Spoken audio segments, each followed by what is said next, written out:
हनुमानगढ़ जिले की संग्रिया पुलिस के द्वारा कल 3 किलो चिट्टा पकड़ा था और पिस्टल जो कि विदेशी थे वह भी पकड़े थे। अंतर्राज्यीय तस्कर 2 गिरफ्तार किए थे जिनके संपर्क विदेशों से जुड़े होने का अंदेशा भी जताया जा रहा है।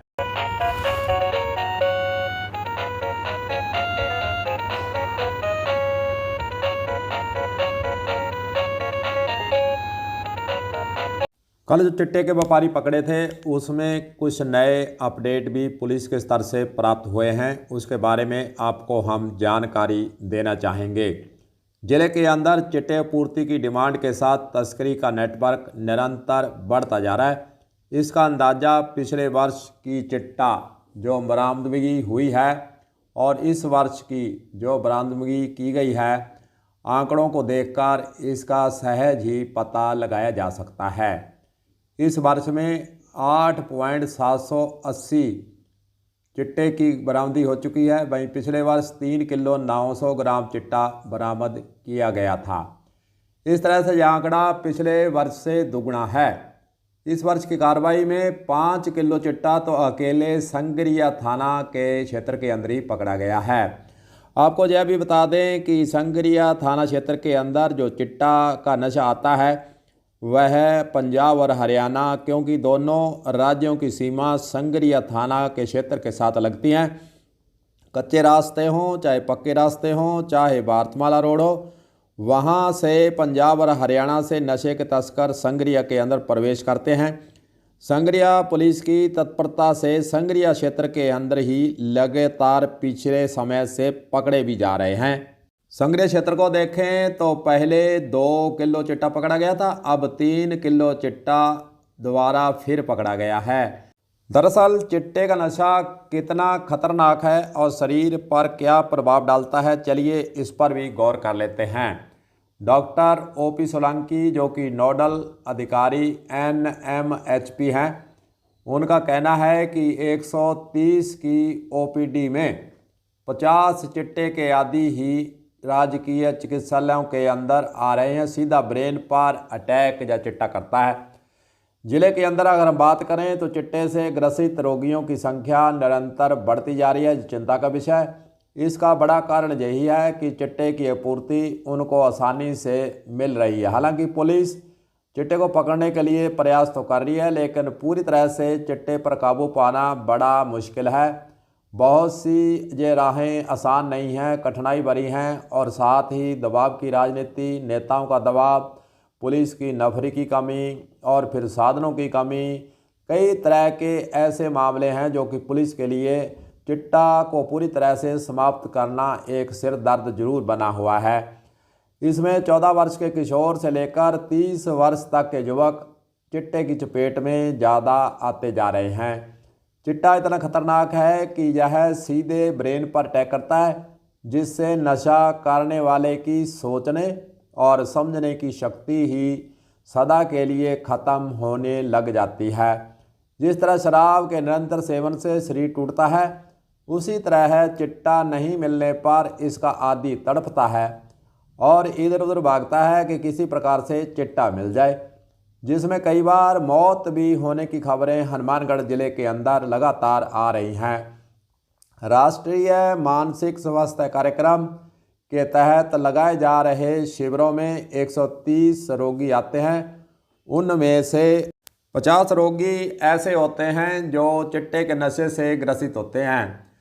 परिजनों को यह चाहिए कि बच्चों का ध्यान रखें और अगर कोई नशे से ग्रसित हो रहा है तो डॉक्टर से परामर्श लेकर काउंसलिंग करवाएं, बच्चों को समझाएं। मनोवैज्ञानिक तरीके से ही नशा करने वाले को समझाया जा सकता है। अगर आप ज़ोर दस्ती करेंगे, उन्हें मारपीट करेंगे या अन्य तरीके अपनाएंगे तो नशे का आदी जो व्यक्ति है वह और भड़क जाता है और फिर वह अन्य अपराध की तरफ चला जाता है। इसलिए जो नशे के अंदर ग्रस्त हो चुके हैं उन्हें डॉक्टर से सलाह लेकर, परामर्श देकर मानसिक तरीके से ही उसे नशा छुड़वाने का काम किया जा सकता है। इस प्रकार डॉक्टरों के द्वारा यही बताया गया है कि चिट्टे का नशा आखिरकार जो चल पड़ा है वह शरीर के लिए, युवकों के लिए खास रूप से बहुत ही खतरनाक बनता जा रहा है। संगरिया पुलिस के द्वारा जो नशे के 2 तस्कर इस कार के आगे बैठे हैं, जिनको पकड़ा है, उनके नाम पते भी आपको बता देते हैं और उनके काले कारनामों का भी आपको जिक्र कर हम बता देते हैं। भूपेंद्र सिंह पुत्र अवतार सिंह ढिल्लों, जाति जट सिख, उम्र इसकी 43 साल है, निवासी भगवानगढ़, पुलिस थाना संगत मंडी, जिला बठिंडा का जो रहने वाला है। इस अभियुक्त के विरुद्ध पंजाब, राजस्थान में चोरी, आर्म्स और मारपीट इत्यादि के आधा दर्जन मुकदमे भूपेंद्र सिंह के ऊपर दर्ज पहले से ही हैं। दूसरा जो शख्स इसके अंदर बैठा है, उसका नाम है नासिर पुत्र तैयब मेव, मुसलमान, उम्र 23 साल, निवासी सरकारी स्कूल के पास जहातली, पुलिस थाना सीकरी, जिला डींग यानी राजस्थान का रहने वाला है। यह अभियुक्त अंतर्राज्यीय चोर गिरोह का सदस्य भी है। इसके विरुद्ध भी चोरी, लूट, डकैती, हत्या का प्रयास, आर्म्स एक्ट के तहत दर्जनों मुकदमे दर्ज हैं। यानी अपराध की दुनिया का इनका इतिहास देखें तो भरा पड़ा है और बार बार यह पकड़े भी जाते हैं, जेल भी जाते हैं, जमानत होने पर सुधरने का नाम नहीं ले रहे और अपराध की दुनिया में इनका ग्राफ लगातार बढ़ता ही जा रहा है।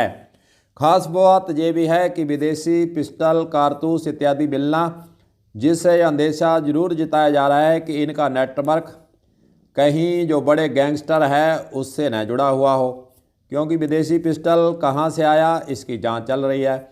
और फिर नशे का 3 किलो जो चिट्टा लेकर आए, यह हरी के पत्तन से चले थे। खास रूप से सवाल एक पैदा होता है कि हरी के पत्तन से नशा लेकर, विदेशी पिस्टल लेकर, जो कि गैर कानूनी काम है, और ऐसे अपराधी पंजाब से हरी के पत्तन से चलते हैं और बिना रोक टोक राजस्थान की सीमा के अंदर संगरिया में आ जाते हैं।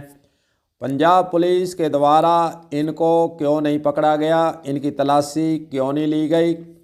जगह जगह पर पंजाब पुलिस भी नाके लगाकर नशे को रोकने के लिए दावे तो कर रही है, लेकिन पंजाब के अंदर इनको क्यों नहीं पकड़ा गया, सबसे बड़ा सवाल ये भी है। क्योंकि हरी के पत्तन से चलकर कई ज़िलों से यह गुजरते हुए आए हैं और फिर पंजाब के अंदर क्यों नहीं पकड़े गए? क्या पंजाब पुलिस के साथ इनकी कोई सांठगांठ है या फिर किसी अंतर्राज्यीय गिरोह के जो सदस्य हैं और इनका पंजाब पुलिस के साथ कुछ गठबेड़ जुड़ा हुआ है? इसलिए सवाल पैदा होते हैं कि पंजाब के इतने लंबे रास्ते से गुजरकर संगरिया के अंदर कैसे प्रवेश करने की हिम्मत इन्होंने कर दी। लगता यही है कि पंजाब के अंदर नशे को रोकने के लिए जो दावे किए जा रहे हैं वह भी फेल साबित होते जा रहे हैं।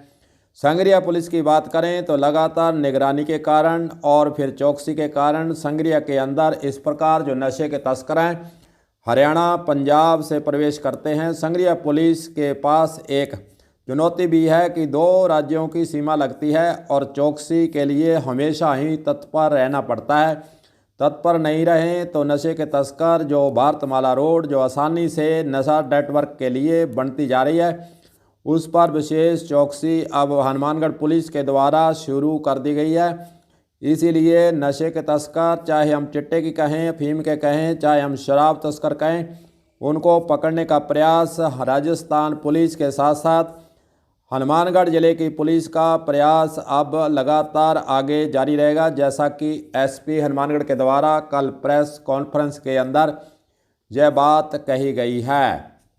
हनुमानगढ़ पुलिस के आगे अब यह चुनौती है कि अंतर्राज्यीय जो 2 चिट्टे के गुर्गे पकड़े गए हैं, चिट्टे की खरीद इन्होंने कहां से की, यानी सप्लाई कहां से, यह किस व्यक्ति से लेकर आए और चिट्टा हनुमानगढ़ ज़िले के अंदर कहां खपाया जाना था, इसके 3 किलो का सप्लायर जो हनुमानगढ़ के अंदर खरीदारी करने वाला था, क्या वह एक साथ 3 किलो सप्लाई होने वाली थी या फिर इसकी सप्लाई टुकड़ों में छोटे छोटे हनुमानगढ़ के व्यापारियों को होने वाली थी?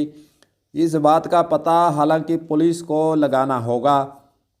वहीं दूसरी ओर हनुमानगढ़ के अंदर जो बड़ा नेटवर्क चिट्टे का फैलता जा रहा है उसका भी पता लगाना होगा कि हनुमानगढ़ में 3 किलो चिट्टा खरीदने वाला कौन सा व्यापारी नया पैदा हो गया है। ਜਾਂ फिर कोई पुराना व्यापारी ही अपना काम लुकी छिपी पुलिस से नज़र बचाकर करता आ रहा है। वहीं दूसरी ओर हनुमानगढ़ के अंदर हम चिट्टे और अन्य नशे के दुकानों की बात करें तो दुकानें कई जगह पर खुली हुई हैं। पुलिस हालांकि कार्रवाई तो कर रही है, लेकिन पुलिस को सघन चेकिंग अभियान चलाकर चिट्टे के ऐसे व्यापारियों को पकड़ने के लिए जो हनुमानगढ़ के अंदर छिपे हुए हैं उनको भी तलाशना होगा, उनको पकड़ना होगा। जो हनुमानगढ़ के अंदर छोटी छोटी दुकानें खोलकर बैठे हैं, वे अपना काम चलाए हुए हैं, उनको रोकने के लिए विशेष अभियान हनुमानगढ़ के अंदर हालांकि चलाया तो जाता है, लेकिन और अभियान चलाने की आवश्यकता भी है। पुलिस को और तत्पर होने की आवश्यकता है। पुलिस के सामने हालांकि समस्या है कि नफरी की कमी है, इसलिए अन्य अपराध के साथ साथ चिट्टे अपराध को रोकने के लिए भी एक चुनौती जरूर बनी हुई है। देखते हैं आगे आने वाले समय के अंदर किस थाने के अंदर कितना चिट्टा या फिर अन्य जो पदार्थ नशे के प्रयोग में आ रहे हैं उनको पकड़ने का काम होता है। कलम न्यूज के लिए गुरदेव सिंह सैनी की हनुमानगढ़ से रिपोर्ट।